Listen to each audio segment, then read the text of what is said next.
네, 감사합니다. 백승만 집사님.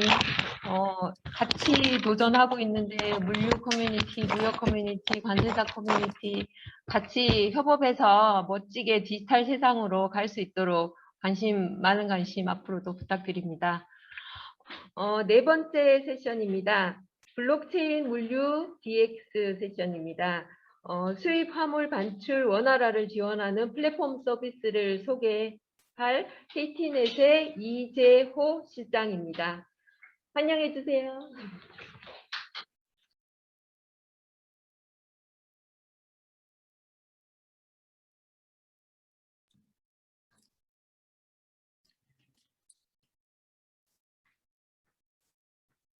네, 반갑습니다. KT넷의 이재호 실장입니다. 저는 실제로 제가 맡고 있는 실은 블록체인 기술실입니다. 그래서 제가 올 초부터 블록체인 기술실을 맡고 있는데, 보는 사람마다 제가 블록체인 기술실 실장이라고 하면 첫 번째 물어보는 게 코인 가격 어떻게 될 거냐를 제일 많이 물어봅니다. 저도 잘 모르겠고요. 그 부분은 앨런 머스크나 앱지는 잘 모르겠는데, 예. 그 부분을 제가 이제 우선 꺼내는 이유는, 블록체인이라고 하면, 학교나 학생들이나 또는 기업 또는 정부, 뭐 연구기관이 다 생각하는 바가 조금씩 많이 다른 것 같아요. 실제로 어떤 원천 기술을 개발하는 연구소나 연구기관 같은 경우에는 그런 실제로 어떤 알고리즘을 사용해서 어떻게 효율화하느냐 또는 지금 현재 블록체인의 기술적인 문제를 어떻게 해결하느냐는 부분을 고민을 할 텐데, 실제로 기업 입장에서는 그런 부분에 대해서는 그닥 관심이 없습니다. 왜냐하면 이 정도로 화두가 되고 있고 현재 활성화가 되고 있다면 그것은 언젠가는 해결될 것이고, 설령 해결되지 않다고 하더라도 그 대체제는 언제나 나오기 때문에 블록체인 자체가 어떤 절대적인 것은 아닙니다. 다만 현재 이렇게 화두가 많이 되고 있고 얘기가 되고 있는 상황에서 이것들을 어떻게 잘 활용할 것인가 라는 것이 기업들의 가장 큰 목표이고 또 목적일 거라고 저는 생각이 듭니다. 그래서 뜬금없이 이제 코인 얘기를 드리기는 했는데, 어, 사실 이 블록체인 기술을 실제로 기업 현장에서 적용하는 것도 동일한 그런 상황이라고 저는 생각이 듭니다.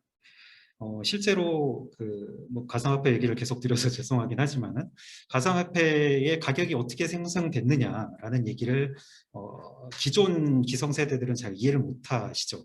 그렇지만 지금 세대들은 잘 이해를 안 시켜도 이해를 할 수 있습니다. 저는 그럼 이 가격은 어떻게 형성된 거냐? 저는 믿음이라고 얘기를 드립니다. 믿음이 이 가격을 만들었다. 근데 블록체인 기술도 현재 시점은 저는 믿음의 단계라고 생각을 합니다. 그렇게 말씀드리는 이유는 아직까지 해결해야 될 문제들이 정말 많이 있습니다. 그리고 실제로 적용하려고 하면은 심지어 유수의 그런 굉장히 잘 솔루션화 돼 있다고 손친 그런 제품을 실제로 적용을 해도 굉장히 많은 문제점을 갖고 있기 때문에 이 부분에 대해서는 아직도 계속 발전해 나가야 되고 더 가다듬어야 되는 곳이다. 그렇기 때문에 지금 이 강의를 또는 이런 내용을 듣고 계시는 뭐 학생분들 또는 그런 관련된 일을 하고 계시는 분들은 아직도 여기는 더 나아갈 곳이 많은 곳이니까 더 많은 도전을 해주셨으면 하고요. 그다음에 블록체인을 이제 실제 업무에 어떻게 적용되는지, 적용을 하고 있는지에 관련된 내용들 위주로 좀 이 내용을 이해해 주셨으면 좋겠습니다. 어쨌든 이 전체 트랙의 주제가 이제 DX죠. DX다 보니까 DX의 걸어온 길, 역사를 잠깐 말씀드리고자 합니다. 물론 이제 KT넷이라는 회사가 굉장히 생소하실 거예요. 처음 들어보신 분들도 굉장히 많을 텐데, 앞에 있는 내용들 중에 KT넷이 어떤 전자무역을 위해서 탄생한 회사고 그런 일을 하고 있구나, 무역에 관련된 부분을 서비스하고 있는 회사다라고만 이해하시면 충분할 것 같고요. 그러다 보니까 태생적으로 무엇인가 종이문서만 보면 알레르기 반응이 나타납니다. 이것도 아직도 종이로 하고 있어? 종이로 하고 있어? 근데 실제로 우리가 페이퍼리스라고 얘기를 하면은 실제로 뭐 프린터를 사용해서 뭐 프린팅을 하고 뭐 이런 것들도 있지만은 일반적으로 전산 환경, 정보통신 환경이 늘어날수록 더 많이 활용될수록 종이의 활용도는 더 떨어질 것이다라고 했지만 실제로는 종이는 더 많이 사용되고 있는 게 현실입니다. 그러니까 단순히 페이퍼리스다라는 표현을 그 언어 자체로 받아들이시면 안 될 것 같고요. 그 실제로 이 업무가 페이퍼리스화 됨으로써 어떤 효과를 갖게 되느냐, 이 부분에 대해서 좀 더 고민을 해주시고 고민을 해야 된다라고 생각이 듭니다. 그래서 1차적으로 한국의 무역 시스템은 종이를 없애는 목적이 있었습니다. 그래서 아까 이 앞전에 얘기했던 보험도 그렇고 은행도 그렇고 일선 뭐 항만이라든지 아니면 무역업체들이 종이를 쓰는 것 자체에 대해서 어떻게 없앨 거라는 고민을 가장 많이 했었죠. 그래서 그 당시의 기술로는 가장 가능성 또는 확장이 가장 용이했던 EDI라는 기술을 사용했었고, 그 뒤에 이제 인터넷이 보급이 많이 되면서 XML 기반의 그런 표준화 문서들이 쭉 발전돼 왔었습니다. 실제로 이 트랙의 좌장이신 김채미 상무님께서 뭐 어찌 보면 우리나라의 전자무역 부분에 그 XML을 가장 많이 표준화시키고 또 가장 많이 펼쳐 나가시는데 가장 큰 공을 드신 분이신데요. 그렇게 되면 무슨 효과가 생기느냐? 이 뒤에 이제 해외 무역 원활화라든지 이런 주제들도 계속 나올 텐데 표준화돼 있으면 결국 한 놈만 잡으면 되는 구조가 되는 겁니다. 그러니까 이 하려면 뭐 예를 들어서 뭐 삼성도 해줘야 되고 뭐 현대도 해줘야 되고 LG도 해줘야 되고 이러면은 더디잖아요. 힘들죠. 그렇지만 표준화를 해주면 이런 부분이 빨리 또는 한 곳만 잘하면 그 대표 사례를 한꺼번에 다 요즘 쉽게 얘기하는 복사 붙여넣기가 가능한 구조가 될 수 있죠. 그럼으로써 결국은 이런 복사 붙여넣기가 많이 되면 결국은 이제 요즘 많이 얘기하는 플랫폼화가 됩니다. 그럼 이런 플랫폼들은 그래서 저희도 이제 플랫폼이라는 단어를 굉장히 많이 사용을 하는데요. 그러니까 개별 건마다 커스터마이징을 하지 않고 우리 플랫폼 안에 들어오면은 동일한 포맷의 동일한 효과를 너희들이 무조건 누릴 수 있어 라는 것을 플랫폼 안에서 제공을 해주게 되죠. 그러다 보니까 이 부분에 또 한 가지 한계가 생기게 됩니다. 요즘 뭐 개인화 시대라든지 맞춤형 서비스라든지 인공지능 이런 것들이 많이 대두되다 보면은 결국은 맞춤형 서비스 부분을 플랫폼이 모든 걸 감당해내기는 좀 너무 확장성이 부족한 거죠. 그런 측면에서 블록체인이 P2P 기반의 신뢰 공유를 해줄 수 있다는 부분에 대해서 큰 장점을 갖게 됩니다. 그 부분이 우리가 흔히 얘기하는 분산 원장이라고 하죠. 그래서 그 부분에 대한 획기적인 방안이 나왔기 때문에 이 부분에 대해서 실제 기업들은 어떻게 이것을 활용할 수 있는지에 대한 부분을 앞으로 이 뒤로 계속 말씀을 드리고자 합니다. 실제로 그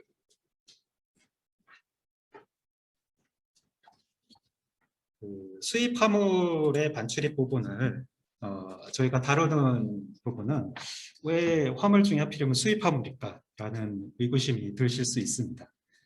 보통 정부나 이런 입장에서는 수출 장려를 하죠. 그렇지만 우리나라는 기본적으로 항상 우리가 사회 시간에 많이 배웠듯이 자원이 부족한 나라이기 때문에 수입을 하지 않고는 어떤 수출품도 만들어낼 수 없는 구조를 갖고 있습니다. 그렇기 때문에 어쨌든 처음 수출의 첫 단계는 수입이 될 수밖에 없습니다. 그게 석유화학 제품이 될 수도 있고 뭐 희토류가 될 수도 있고 그 무엇이 될 수도 있는데요. 수입 화물이 잘 들어와야 결국은 수출품도 빨리 만들어내고 선적이 가능하게 됩니다. 그렇기 때문에 실제로 수입 절차에 대해서 가장 애로점이 많이 생길 수밖에 없습니다. 지금 이 장표의 그림을 보시면은 항만공사라고 표현된 부분은 이제 쉽게 얘기해서 이제 부산항이나 인천항 이런 항구입니다. 여기에 실제 배가 들어오면은 이제 컨테이너들을 쭉 부리죠. 다 부려놓으면은 그런 야드에 부려놓으면은 이것들을 쭉 이제 그 운송 기사들이 와서 실어갑니다. 근데 이제 실어가는 형태가 오른쪽 보면은 두 가지의 부분이 있는데 대형 화주라고 표시된 부분은 실제로 이제 대기업들은 컨테이너 하나를 꽉꽉 채워서 가져가기 때문에 그냥 컨테이너 통째로 들고 나가면 그만입니다. 그리고 이미 그들은 선진화된 시스템들을 다 이미 자기들 나름대로의 시스템을 구비하고 있기 때문에 사실 이미 잘 쓰고 있죠. 그래서 이 부분보다는 아래에 이제 중소형 화조 부분이 이제 현재도 문제가 많이 되고 있습니다. 그 이유는 우선 중소형 화주는 컨테이너 하나를 다 채우지 못하는 경우가 많이 있고 여러 개를 다 합쳐서 컨테이너 안에 구성하게 됩니다. 그런 걸 이제 콘솔이라고 표현을 하고요. 그 업무만 전문적으로 대행하고 있는 콘솔 포워더들이 있습니다. 이 콘솔 포워더들이 실제로 화물이 도착하면 이 화물에 대해서 전부 분리를 해서 또 소형 운송사들과 해서 개인 차량 또는 작은 차량으로 운송을 하게 되다 보니까 결국은 어찌 보면 DX가 굉장히 어려운 부분입니다. 그래서 실제로 지금도 종이로 서류로 많이 처리를 하고 있는데 그러면 단순히 뭐 종이만 줄인다라고 보면은 지금도 이제 잘 굴러가고 있는데 뭐 그럴 필요가 있겠냐? 근데 이제 실제로 이런 식의 그 선박이 터미널에도 오고 보세 창고에 저장 뭐 일초 그 반입이 되고 난 후에 운송사까지 전달되는 과정에서 뭐 소재가 불명해지는 경우도 뭐 간혹 생길 수 있고요. 그리고 결정적으로 다른 곳에 오배송되는 경우도 비일비재합니다. 그러다 보니까 이런 부분에 대한 추가적으로 부대 비용들이 더 많이 소요가 되는 거죠. 로스가 생기기 때문에 이런 부분에 대해서 누군가 좀 해줬으면 좋겠다라고 했을 때 이제 KT넷이 그런 역할을 할 수 있게 되는 거죠. 그래서 실제로 이렇게 무역 프로세스다 보니까 국내 구간과 해외 구간 이 두 가지 구간이 나눠질 수 있는데요. 지금 현재 1차적으로 저희가 하고 있는 거는 국내 구간을 먼저 하고 있습니다. 뭐 해외는 아무래도 시간이 좀 많이 걸릴 수밖에 없기 때문에 국내에 우선 잘 해놓자라는 취지라고 보시면 될 것 같아요. 그래서 좀 전에 말씀드렸던 화물의 오반출이라든지 현재 처리 상황이 어떻게 되고 있는지 또는 시간이 과연 얼마큼 지연되고 있는지 이런 부분이 굉장히 파악하기 어렵게 되고요. 그 부분을 블록체인의 공유성을 활용해서 그 실제 정보들을 실시간으로 공유하고 그 처리 시간을 단축할 수 있는 것이 기본적인 목표입니다. 이 장표를 저희가 이제 제가 그릴 때 처음에는 막 이렇게 뭐 별표로 그릴까 세모로 그릴까 고민을 많이 했는데 결국은 동그라미밖에는 못 그리겠더라고요. 결국은 공유를 한다라는 부분이 가장 중요한 거고요. 그 다음에 동그라미가 두 개인 이유는 저희가 열심히 잘한다고 해서 뭐 세계 표준이 된다라는 건 사실 현실적으로 그렇게 쉽지는 않지 않습니까? 그럼 결국은 어느 나라든 각 국가별로 그 국가마다의 이런 비슷한 업무를 하는 곳에 블록체인들이 또 생겨날 겁니다. 그럼 이렇게 생겨난 블록체인들 간에 또 연동을 어떻게 할 것인가? 이런 부분을 현재 저희는 고민을 하고 있고요. 이런 부분이 궁극적으로 해결된다고 하면은 정말 P2P의 개념에 근접한 그런 실제 거래 환경이 되지 않을까 그렇게 생각을 하고 있습니다. 실제로 시스템 구성은 저희가 하이퍼레저 패브릭 기반으로 블록체인을 지금 많이 활용을 하고 있습니다. R3 코다나 뭐 이런 것들도 기존에 많이 활용을 했었는데 지금 현재 하이퍼레저 패브릭을 사용하는 이유는 기술 지원 받기가 제일 좋기 때문입니다. 예, 뭐 이게 어느 뭐 안정성이 더 좋다든지 뭐 이런 것들까지는 아직은 잘 모르겠는데 뭐 국내에서는 하이퍼레저 기반을 많이 활용을 하고 있습니다. 예, 뭐 쉽게 얘기해서 레퍼런스가 많습니다. 그래서 하이퍼레저 기반을 많이 사용하고 결국은 이 블록체인은 이 그림에서도 보듯이 항상 이런 그림 그리면 이제 밑바닥에 그리죠. 그 이유는 블록체인은 인프라입니다. 이 자체가 무엇을 해주는 것은 1도 없어요. 그래서 실제로 이 안에 있는 모든 뭐 체인 코드라든지 스마트 컨트랙트 이런 것들을 다 개발하더라도 일반 사용자들은 이것들을 알 필요도 없고 이해도 할 필요는 없습니다. 실제로 사용자가 보는 것은 이 윗부분에 있는 사용자 어플리케이션 부분을 어떻게 잘 개발하고 운영하느냐라는 부분이 결국은 이런 블록체인 도입하는 데 관건이라고 볼 수 있는데요. 실제로 이런 사례들은 현재 옆에 뭐 트랙 2 정보보호 세션 같은 데에서도 많은 그런 정부에서 사업들을 진행을 하고 있기 때문에 그런 것들을 잘 보시면 실제 정부에서 추진하는 부분과 기업들이 어떻게 활용하고 있는지 이런 부분을 좀 더 보시고 앞으로 혹시 공부를 하신다든지 이럴 때는 그런 것들을 좀 염두에서 보셨으면 좋겠습니다. 그 뒤로는 이제 실제적인 일반적인 구성 환경이나 이런 것들입니다. 요즘은 이제 클라우드로 해서 비용도 최적화하고 확장성을 높이기 위해서 이런 하드웨어 구성을 갖고 있고 실제로 이제 내부망과 운영망 이런 것들을 분리해서 활용을 하게 됩니다. 그래서 개발과 운영이 따로따로 할 수 있겠죠. 그래서 이제 솔루션도 활용을 하고요. 그다음에 아까 초두에 말씀드렸듯이 그런 블록체인을 활용하는 거의 궁극적인 목적은 처리 시간 단축 그리고 화물 오반출 사고 방지를 함으로써 비용을 절감한다라고 보시면 될 것 같습니다.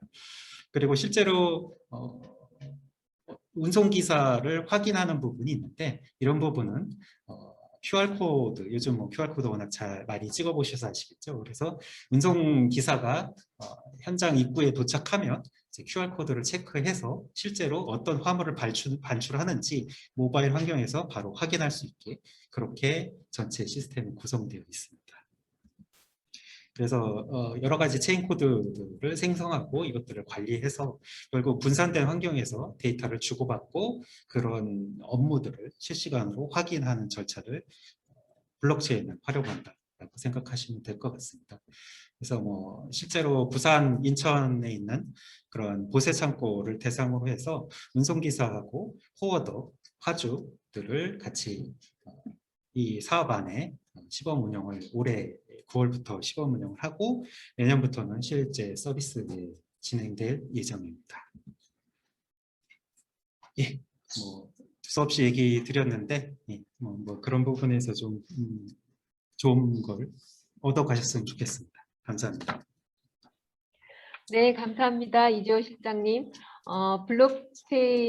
프라이빗 블록체인을 활용해서 스피드와 신뢰를 얻을 수 있을 것 같습니다. 근데 아직 이제 가야 할 여정이 엄청나게 많이 남아 있는 것 같고 기술적으로도 그렇고 그래서 저희도 수많은 POC를 하고 있고 성공적으로 POC는 했으나 실제 서비스를 런칭한 것은 아마 이번 올해가 처음이지 않을까 싶습니다. 그래서 저희도 참 기대가 크고 이 사업을 추진하는 여러 기관에서도 기대가 큰 것으로 알고 있습니다. 그래서 꼭 성공적으로 추진해서 프라이빗 블록체인 엔터프라이즈 쪽에서 정말 성공적인 사례가 될 수 있도록 노력하겠습니다.